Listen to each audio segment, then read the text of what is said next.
Well, how's it going? Mr. Downtown Ray Melo, and you're listening to the Entertainment Report on iHeartRadio, live from Orlando, Florida for Wednesday, July 21st, 2021, delivering some major stories and trends going on in the world of entertainment and beyond. You can follow the show on Facebook, Twitter, or Instagram. Facebook.com/The Entertainment Report with Ray Melo, that's RAYMELO, on Twitter at The Enter Report, or on Instagram at The Entertainment Report. You can listen to the show anytime you want on iHeartRadio. Just go to iHeart.com or your iHeart phone app, search for the Entertainment Report, and it'll take you to the page.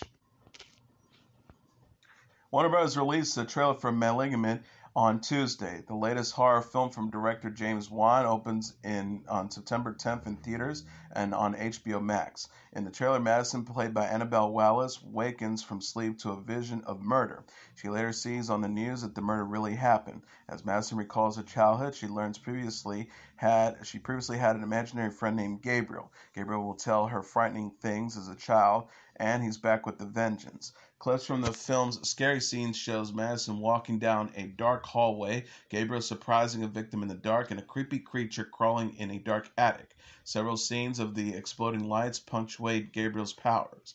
Wan became a director with the first Saw film in 2004. Other directors continue that franchise to this day with the year's release of Spiral from the Book of Saw.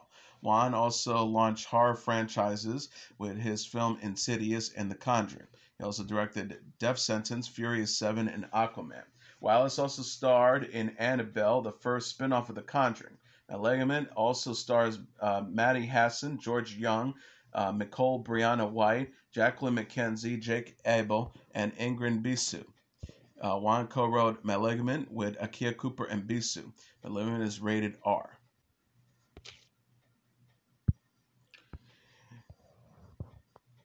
Paramount Pictures is giving a glimpse of the new film Jackass Forever. The studio shared a trailer for the upcoming comedy Tuesday. The movie reunites Jackass stars Johnny Knoxville, Steve-O, Jason Weeman Acuna, Chris Pontius, Dave England, Aaron McGehee, and Preston Lacey for new stunts and pranks. Comedian Eric Andre joins the antics along with Tony Hawk and other guest stars. Jackass Forever is the fourth film in the Jackass franchise. It is the first full movie since original cast member Ryan Dunn's death in 2011 and the first not to feature Bam Margera. The most recent film, Jackass 3D, was released in 2010. Knoxville discussed the film's stunts in an interview with Jimmy Kimmel Live last week, saying he was attacked by a bull during one scene. Knoxville said, "I always heard that bulls love magic, so I wanted to do a magic trick for the bull. And it turns out this bull absolutely hated magic." He added, "I spent a weekend in the hospital after this with a broken wrist, broken rib, and a concussion, but the footage turned out great, so it's a win-win." Jackass Forever opens in theaters on October 22nd. Anthony Mackie, David Harbour, and more have joined the cast of Netflix's upcoming family adventure film We Have a Ghost.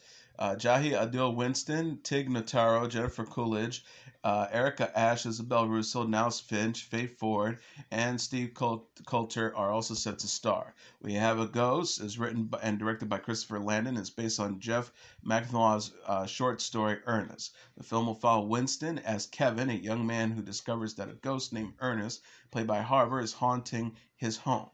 Kevin's family becomes famous for discovering Ernest. Kevin and Ernest then start to look at Ernest's past, which gets the attention of the CIA. Landon is also executive producing with Mackinac, John Fisher, Corey Budd, Nathan Miller, Dave Halstead, Marty Bowen, and Isaac Klausner are producing. Mackie last starred in the Marvel's The Falcon and the Winter Soldier, with Harbour recently starring in Marvel's Black Widow. Notaro appeared in Netflix's Army of the Dead, and Coolidge stars in HBO's The White Lotus. HBO Max has ordered the 8 episodes of a new rock climbing competition series with Jason Momoa titled The Climb. Momoa is teaming up with rock climber Chris Sharma on the project, with both serving as executive producers. The Climb will challenge amateur climbers to complete a series of rigorous mental and physical challenges. The show will crown the world's best amateur climber. Momoa said in a statement, "It's a dream come true to create a show with one and legendary climber Chris Sharma. I'm thrilled to be partnering with HBO Max and to produce alongside IPC to bring you this incredible show about my favorite sport, rock climbing.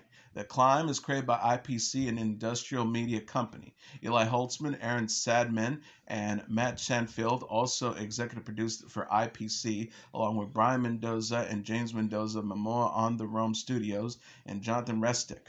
Momoa recently announced on Instagram that he is in Britain to film DC Comics sequel Aquaman in the Lost Kingdom. James Wan is back to directing the film, which will hit theaters on December 16th. Netflix is giving a glimpse of the new series Clickbait. The streaming service shared a teaser trailer for the thrillers Tuesday, featuring Adrian Grenier as Nick Brewer, loving husband, father, and brother. In the preview, Nick's seemingly perfect life is called into question after he is captured and held hostage. He appeared in a video while holding the sign that reads, "I abuse women," and at 5 million views, I die. Zoe Kazan co-stars as Nick's sister, Pia Brewer, with Betty Gabriel as Nick's wife, Sophie Brewer. The new series follows Pia and Sophie as they try to find and save Nick while processing the accusations against him. The show explores the way in which our most dangerous and uncontrolled impulses are fueled at the age of social media, revealing the ever-widened fractures we find between our virtual and real-life personas. Clickbait hails from Tony Ayers and David Hyman, with Christian White serving as a co-creator, co-producer, and writer. The series premieres August 25th on Netflix. Grenier is best known for playing Nate in The Devil Wears Prada and Vincent Chase on the show Entourage. Nick Cannon introduced his newborn son, Sen, while sharing brand new photos with his kids. The 4-year-old rapper, actor, and television personality gave a glimpse into his life with his 7 kids in a series of photos Monday on Instagram stories. Cannon posted pictures of himself with powerful Queen, 6 months, and Golden, 3, his daughter and son with Brittany Bell at the park. He wrote, "Flying kites with my kids is the most euphoric and joyful experiences of life." Cannon later posted a video of himself at a photo shoot with Zion and Zillionaire, his 5-week-old twins with Abby De La Rosa. The video shows the newborns listening to music. Cannon captioned the post, "DJ Z-Zim and DJ Zilly Dollar." Cannon also introduced Zen, his 3-week-old son, with Elisa Scott. He wrote, "Introducing Zen Scott Cannon, aka Z Chillin'." Cannon also has an 8-year-old twins, son Moroccan and daughter Monroe, with his ex-wife, singer Mariah Carey. De La Rosa announced Zion and Zillionaire's birth in June, while Scott confirmed Zen's birth this month. Cannon said in an interview with Power 106 Los Angeles this month that he was happy to expand his family. The actor says, "I'm having these kids on purpose. I don't have no accident. Trust me, there's a lot of people I could have gotten pregnant that I didn't. The ones that got pregnant are the ones that were supposed to get pregnant." Cannon hosts the Fox reality competition series The Masked Singer, which will return for its 6th season this year. American Horror Story alum Garrett Hedlund and This Is Us actor Milo Ventimiglia have signed on to star in a podcast based on Stephen King's short story Strawberry Spring. The 8-episode mystery series from Auto Up Media and iHeartMedia and producer Lee Metzger is expected to premiere at the end of the month, or at the end of the year rather. Metzger wrote and will direct the fictional project about a journalist tracking the serial killer, Spring Heel Jack. Its voice cast will also include Harrison F. Gardulia, Sydney Sweeney, Ken Marino, and Al Magiro. Jared Gustad, the Audio Up Media's founder and CEO, said in a statement on Tuesday, "When Lee mentioned Strawberry immediately, it was a winner. Audio Up prides itself on continually raising the bar within audio entertainment, from working with top Hollywood actors to script creations, all the way to how we approach sound design and music composition. We hope this will be a breakout podcast this fall. I'm so beyond excited for Stephen King's fans to experience his work in the Audio Up podcast universe. King's writings have inspired numerous TV and film adaptations in recent years, including The Stand, It, Pet Sematary, Lizzie's Story, Mr. Mercedes, The Outsider, and Dr. Sleep.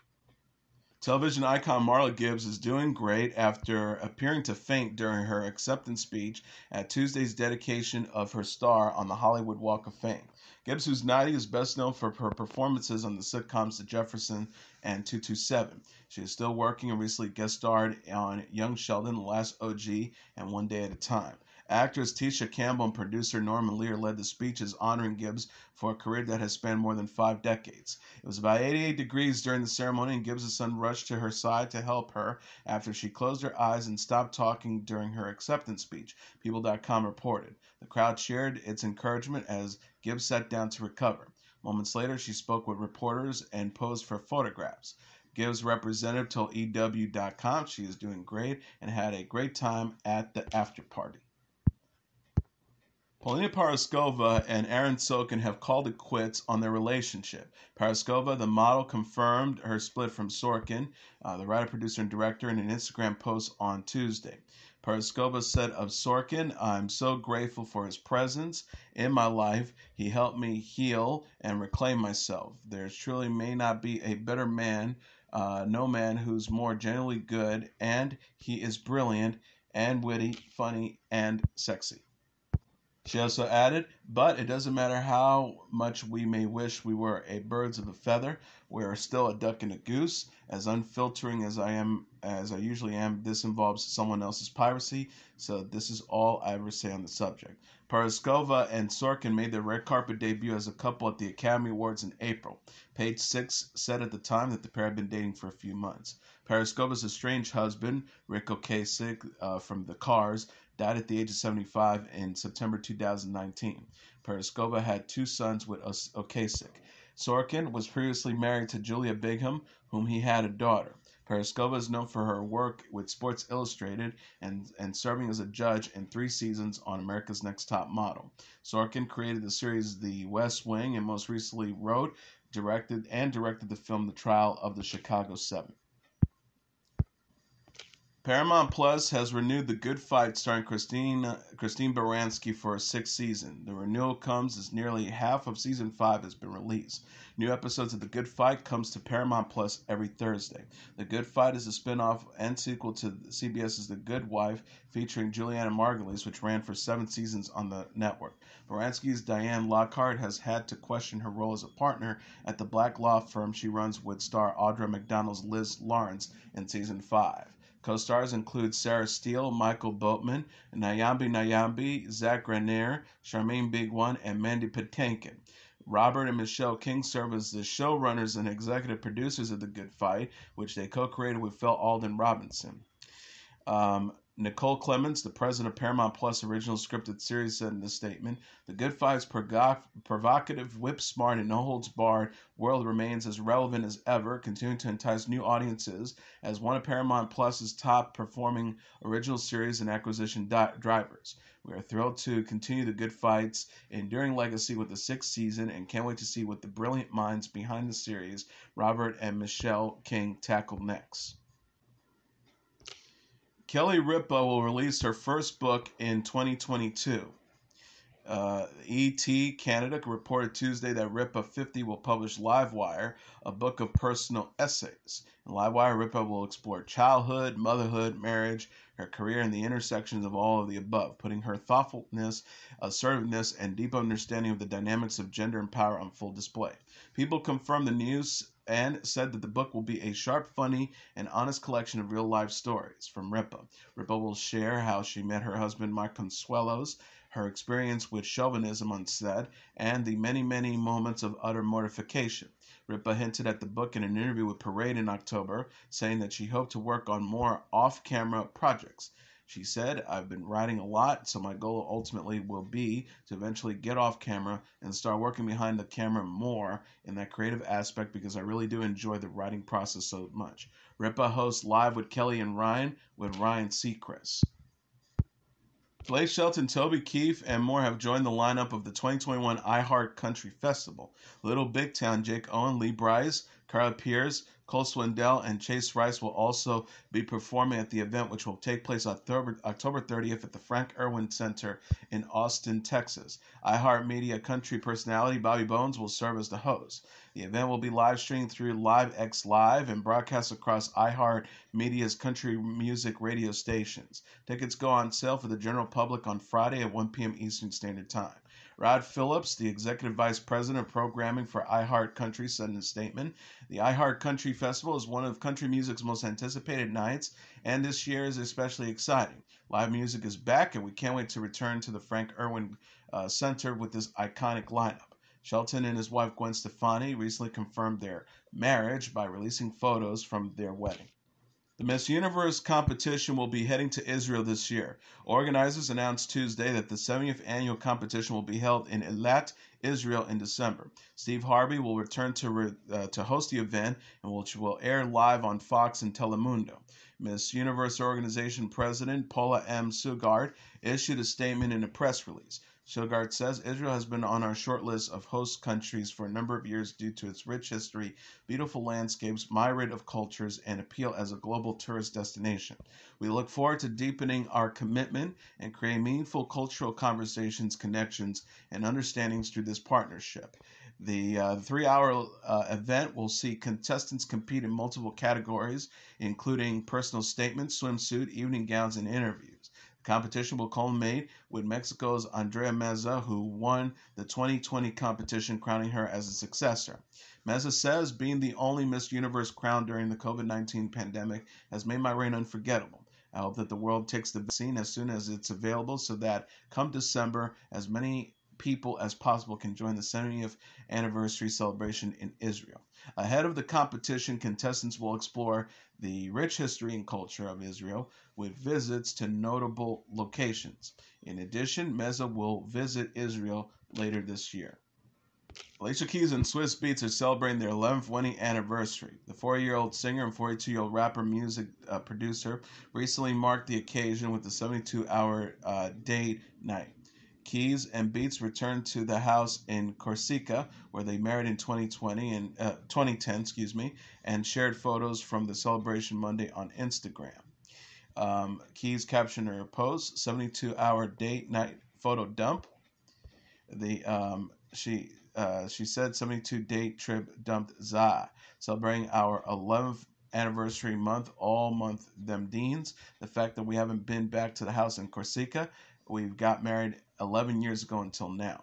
Time goes by fast, making every moment count. Eid Mubarak.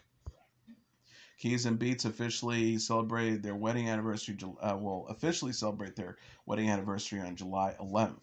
The couple have 2 children, sons Egypt Daud, 10, and Genesis Ali, 6. Keys said in an interview on The Late Late Show with James Corden in September that she has never had an argument with Beatz. The singer says, "We don't raise our voices at each other. We definitely disagree. It's not that we haven't disagreed or he hasn't been uncomfortable with something that I did or I'm uncomfortable with something that he did." She added, "We get a chance to converse before it turns into a big blowout. You know, like if you don't catch it before, then it gets crazy." Keys released her 7th studio album, Alicia, in September. And finally, Lorde will be releasing another single from her upcoming album Solar Power titled Stone at the Nail Salon on Wednesday. The singer's official website announced the single on Tuesday by uploading yellow cover art for the track. Stone at the Nail Salon will be available to streaming on Spotify, Apple Music, and Amazon Music. The song follows the release of the album's title track in June.